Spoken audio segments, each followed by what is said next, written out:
கிறிஸ்து ஆண்டவரில் என் அன்பிற்கினிய சகோதர சகோதரிகளே, இயேசுவுக்கு புகழ், மரியே வாழ்க. அன்னை மரியாவை திருச்சபை மரபு அதிகமாகவே கொண்டாடுகிறது. அன்னை மரியாவினுடைய வணக்கம் கத்தோலிக்க திருச்சபையில் மட்டுமல்ல, 3 பெரும் திருச்சபைகளிலே காணப்படுகிறதை நாம் பார்க்கிறோம். ஒன்று கத்தோலிக்க திருச்சபை, இரண்டாவதாக கீழை திருச்சபைகள், மூன்றாவதாக ஆங்கிலிக்கன் திருச்சபை. இப்படி 3 திருச்சபைகளில் அன்னை மரியாவினுடைய வணக்கம் சிறப்பாக காணப்படுகிறது. கத்தோலிக்க திருச்சபையில் அன்னை மரியா பற்றிய பல்வேறு செய்திகள், நம்பிக்கைகள் ஆகியவற்றை கடந்து 4 நம்பிக்கைகள்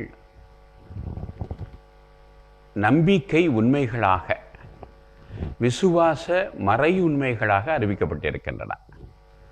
ஒன்று, அன்னை மரியா இறைவனின் தாய் என்பதாகும். ஒவ்வொரு ஆண்டின் தொடக்கத்திலும் முதல் நாளை அன்னை மரியா இறைவனின் தாய் என்ற பெரும் விழாவாக திருச்சபை கொண்டாடி மகிழ்கிறது. அன்னை மரியா இயேசுவின் தாய் என்று புதிய ஏற்பாட்டில், குறிப்பாக நற்செய்தி நூல்களிலே அறியப்படுகிறார். இயேசுவின் தாய். இயேசு என்ற சொல் அவருடைய மனித அவதாரத்தை, மனித தன்மையை, மானிட உடலேற்பை அதிகம் சுட்டிக்காட்டுகிற ஒரு சொல்லாகவும், கிறிஸ்து என்பது அவர் இறைமகன் என்ற உண்மையை சுட்டிக்காட்டுவதாகவும் இருக்கிறார். எனவே இயேசுவின் தாய் என்று சொல்லுகிற பொழுது அவருடைய மனிதத்தன்மைதான் அழுத்தம் பெறுகிறது என்பதனால், முதல் 3 நூற்றாண்டுகளிலே எழுந்த விவாதங்களின் அடிப்படையில் இறுதியாக எபேசு திருச்சங்கம் 431வது வருடம் அன்னை மரியா இறைவனின் தாய், கிரேக்கத்தில் தியோடோக்கோஸ் என்று அறிவித்தது. எனவே அன்னை மரியா இறைவனின் தாய். அவர் இறைவனின் தாயாக இருப்பதால், இறைமகனை கருவுற்று தூய ஆவியாரால் கருவுற்று பெற்றெடுத்ததால் அவர் இறைவனின் தாய். எனவே இறைவனுக்கு நெருக்கமானவர், நமக்காக இறைவனிடம் பரிந்து பேசக்கூடியவர் என்பதனை கத்தோலிக்க திருச்சபை ஆழமாக வலியுறுத்தி கூறுகிறார். அன்னை மரியா இறைவனின் தாய் என்று நாம் அறிவிக்கிற பொழுது, தாய்மை பற்றிய சில கருத்துக்களை நாம் நம்முடைய மனத்தில் மீண்டும் நினைவுபடுத்திக் கொள்வது நல்லது. ஒரு கவிஞர் தாயினுடைய தன்மை பற்றி அழகாக கவிதையாக எழுதினார்.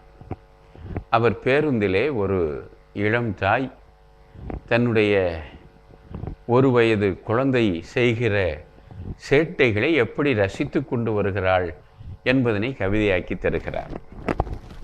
அம்மாவின் கூந்தல் பூக்களை பயணம் முழுக்க அந்த குழந்தை விளையாட்டாக உதிர்த்து கொண்டே வந்தது. கூந்தலை விலக்க மனமில்லாமல் ஒவ்வொரு முறையும் செல்லமாய் அதட்டிக்கொண்டே வந்தாள் அம்மா. குழந்தையின் சிரிப்பிலும் அம்மாவின் சினுங்களிலும் சொர்க்கமாகி போனது பேருந்து. பயணம் முடிந்து அவர்கள் எழ, காலியான இருக்கையில் உதிர்ந்து கிடந்தன குழந்தையின் சந்தோஷமும் அம்மாவின் வெட்கமும் என்று எழுதுகிறார் அந்த கவிஞர். ஒரு தாய்க்காக குழந்தைகள் பெறுகிற தாயை அடிப்படையாக வைத்து குழந்தைகள் பெறுகிற சந்தோஷத்தை இங்கே சுட்டி காட்டுகிறார் கவிஞர். எனவே ஒரு குழந்தைக்காக எவ்வாறெல்லாம் சில சிரமங்களை, சங்கடங்களை ஒரு தாய் ஏற்றுக்கொள்கிறாள் என்பதுதான் இந்த கவிதை. அன்னை என்பவள் குழந்தையை பெற்றெடுப்பவள் மட்டுமல்ல, குழந்தையை வளர்ப்பவள், குழந்தைக்கு எதிர்கால நம்பிக்கையை தருபவள், குழந்தை எதிர்கால சவால்களை சந்திப்பதற்கு தேவையான இறை நம்பிக்கையையும் விசுவாசத்தையும் தருவதோடு அவள் அந்த குழந்தையை எல்லா வகையிலும் தயாரிப்பவளாக இருக்கிறார்.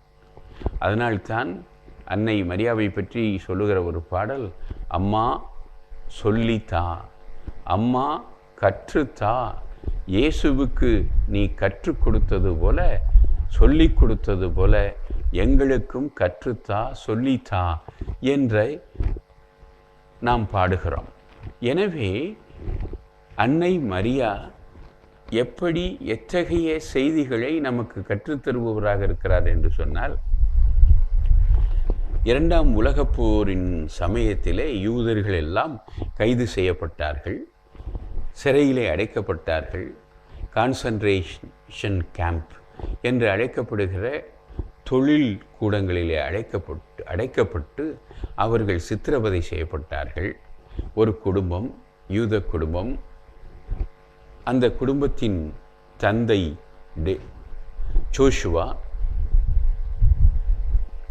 தாய் மிரியம், இவர்களுக்கு 2 மகன்கள். இந்த 2 மகன்களும் அங்கே அவர்களோடு சேர்ந்து சிறையில் அடைக்கப்படுகிறார்கள். காலையிலிருந்து மாலை வரை வேலை செய்ய வேண்டும். யார் சரியாக வேலை செய்யவில்லையோ அவனை அவர்கள் கொன்று விடுவார்கள், சுட்டு விடுவார்கள். ஒரு நாள் மாலையிலே டேவிட் திரும்பி வந்து பார்க்கிறார். தன்னுடைய மூத்த மகன் மட்டும் இருக்கிறான், இளைய மகன் காணாம்.